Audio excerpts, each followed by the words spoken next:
In this tutorial, I'm going to show you how to record your screen in CapCut PC.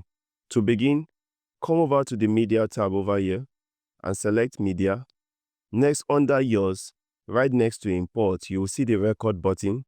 And to begin a recording, you can select this Record button over here and select anywhere on your screen. And this will cause these grid lines to appear over here with the Start Recording button over here. You can alternatively hit Ctrl plus Alt plus P to toggle on the record option.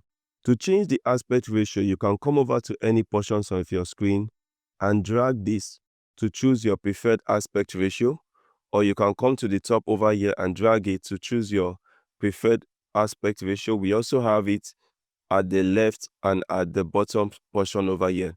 You can drag this tab to any portion you prefer, and don't worry, it will not show in your video. You can select this arrow next to the microphone here to choose a preferred microphone if you have several microphone options connected to your PC. You can select this mic over here to mute and unmute your microphone. You can select this camera option over here to toggle on your camera or select it to turn it off. If you select this to turn it on, when you come over to this, you can choose a round camera or you could choose a boxed camera. I'm going to toggle this off right now.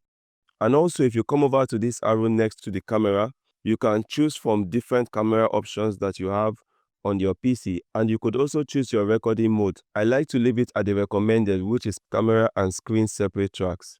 Once you're okay with your settings, you can go ahead and hit Start Recording.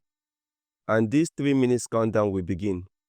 Now you can begin to make your screen recordings and move your cursor to wherever you like on your screen. Once you are done, go ahead and hit Stop over here. And this timeline over here is going to appear. You will notice that the recording button did not appear. You can come over here and adjust the duration of this clip if you want to cut out the start or the end portions. You can select the Edit More to edit it more further. You can come over here and select Download, and you can select the position where you want it saved. And once you're comfortable with any location, you can go ahead and hit Select Folder, and you can see it imported into this folder over here. And that's it, guys, on how to record audio in CapCut PC.